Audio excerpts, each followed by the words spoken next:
la date de notre premier abonnement, c'est à l'ouverture du Théâtre Sénart. C'est vraiment la première année, donc ça va être 2015, où on a commencé, on a essayé quelques spectacles. À partir de là, c'était mort. On était accro. Depuis 2018. De toute façon, depuis au moins l'ouverture du Théâtre Sénart ici et quelques années avant, quand c'était la Coupole. Difficile à dire, mais je pense que c'était l'année où ça ouvre. Enfin, dès que ça a ouvert, j'y suis allé. Moi, je pense que c'était à peu près à l'ouverture, enfin quand les spectacles ont basculé au Théâtre Sénart dans ce lieu-là. C'est à peu près la même chose, à peu près la même date, peut-être un an après. Alors moi, entre 13 et 14 ans. Eh bien, moi, ça va faire 5 ou 6 ans, je pense 4 ou 5. On y va en famille et en couple, on ne fait pas tous les spectacles en famille. Avec les enfants, on essaie d'en faire 4-5 dans l'année. Et puis nous, on en fait une dizaine. Ça va dépendre des années, mais on va dire en moyenne 5. Ma femme ou moi, je crois qu'on doit être à entre 12 et 15 à chaque saison. En moyenne, entre 15 et 20 spectacles. Bah, avec le lycée, déjà une dizaine, je pense, à peu près une dizaine. Ouais, une et dizaine. après, moi, je vais en voir à peu près le même nombre à côté du lycée. À peu près 7, 8, enfin on va dire une dizaine. Entre 40 et 50.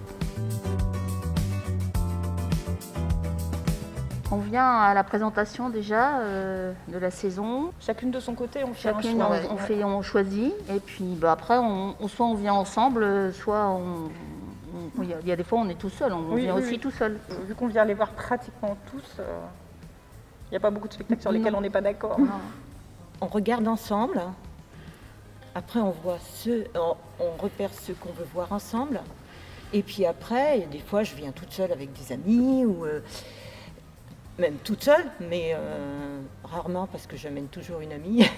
On confronte les idées et ça permet parfois des choses que je vais connaître que Monique ne connaîtra pas et vice versa. Ouais. Ça permet aussi de découvrir autre chose. Alors, un seul, c'est difficile. Ah ouais, c'est impossible. Alors moi, j'en ai un. Oui. Alors, vas-y. J'en ai un, c'était... j'avais fini tous les spectacles de mon abonnement et il restait un spectacle que les copines allaient voir et que je n'avais pas choisi parce qu'il ne me plaisait pas. Et j'avais trop les boules de ne plus avoir de spectacle à voir, donc je me suis dit, bon allez, ça se passe dans un bon créneau, on se fera un resto après. Et en fait, le spectacle que j'avais pas envie de voir, c'est celui que j'ai préféré de la saison en question, et c'était Même. Ah oui.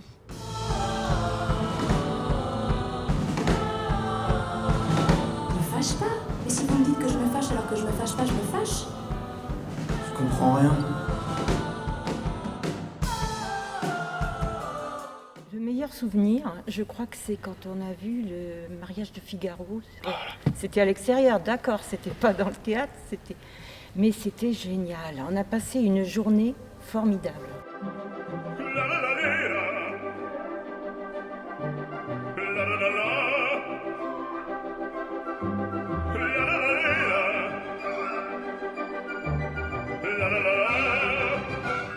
Alors c'était le spectacle avec Kaori Ito et son père. De base, les structures elles sont souvent incroyables, mais alors celle-là, elle était vraiment magnifique.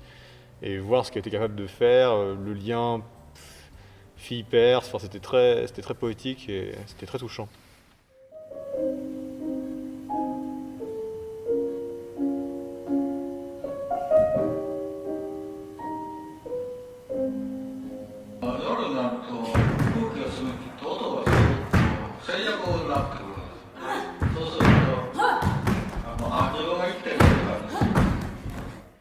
Je dirais Les Fourberies de Scapin, de la Comédie Française. Je dirais Les Fourberies de Scapin. J'allais dire pareil. Je ne me souvenais pas que je viens justement de recevoir cette somme en or. Va-t'en racheter mon fils.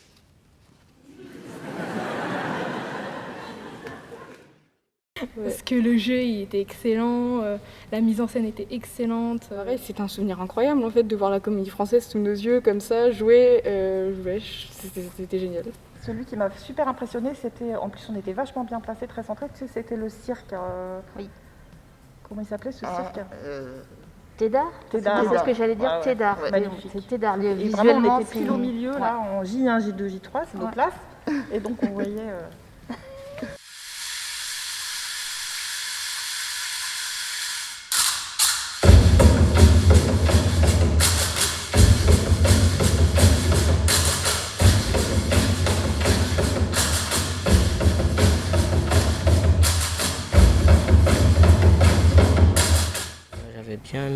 Milieu sur les mers.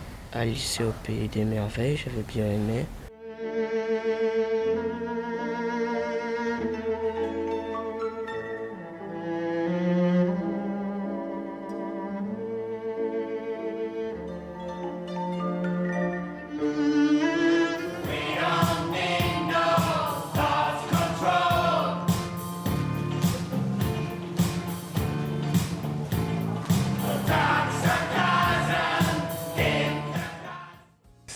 C'est difficile parce qu'il y en avait vraiment beaucoup, hein, mais et puis je sais pas forcément tous les noms. Je garde les papiers à la maison, je fais un peu comme les personnes âgées à garder plein de trucs pour justement me rappeler. Blockbuster qui m'avait beaucoup marqué à l'époque. Il y a des moments particuliers, c'est aussi justement cet échange avec qui on peut avoir. Et de temps en temps, il y a des jeunes d'école qui viennent participer. Et je m'étais retrouvé avec 2 jeunes et on commentait, et elles commentaient, et elles étaient super intéressées. Ça, c'est vraiment l'échange. C'est aussi ça, le spectacle vivant, cet échange. Et ça, c'est un super souvenir. Les spectateurs. Parce qu'en fait, on peut regarder des spectacles à la télé. Ouais. On est au cinéma, on est équipé, on peut mettre des concerts, mais il manque l'ambiance. Le public, la salle et du monde sur la scène en train de jouer. Enfin voilà, l'essence même de la joie du spectacle vivant. Ce que j'aime bien, c'est de partager avec tout le monde. Si vous regardez un spectacle de humoriste comme François Morel, quand il faisait par exemple le spectacle de Raymond DeVos, à la télé c'est sympa. Quand vous avez toute la foule, que tout le monde se marre, il y a un entraînement, il y a une émulation. C'est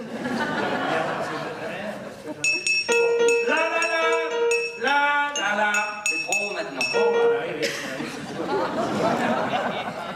Les mûriers qui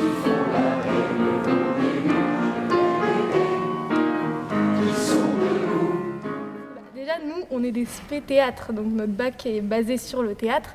On est noté sur des pièces qu'on va voir et sur lesquelles on a une réflexion, tout ça.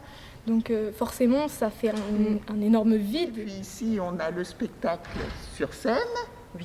Après, il y a la bibine avec les copines. Et après, on refait le spectacle. Oui, il y a toutes les discussions aussi après, les échanges. Moi, ce qui me manque plus, c'est aussi le contact humain. Autant avec des spectateurs que je connais pas, et du coup, je me retrouve dans une salle avec eux. Et, même avec les comédiens. Et aussi le contact avec les comédiens, avec les gens sur scène, le fait qu'on partage quelque chose, alors que pareil, on est des illustres inconnus, ça me manque aussi beaucoup. Le fait de ne pas venir au théâtre, premièrement, et secondement, je dirais la relation que j'ai avec tous les autres membres de la structure. Et les échanges avec les artistes aussi. Oui, voir les artistes sur scène et les voir sortir après démaquillés en civil, c'est impressionnant aussi. Et puis c'est l'occasion d'échanger. Encore une fois, c'est un luxe, c'est ce que je dis souvent aux gens, c'est un luxe qu'on a qui est d'avoir un théâtre qui est aussi beau, aussi bien en fait, et de ne pas pouvoir l'utiliser, c'est encore plus frustrant. Et c'est vrai que par les temps comme ça, on se rend compte que c'est un luxe. Et c'est ça qui fait dire qu'au final, quand on peut y aller, faut en profiter, quoi. Avoir des respirations, avoir autre chose que métro, boulot, dodo, autre chose qu'être enfermé. Et ça manque énormément. Et le vide de cette salle fait mal au cœur.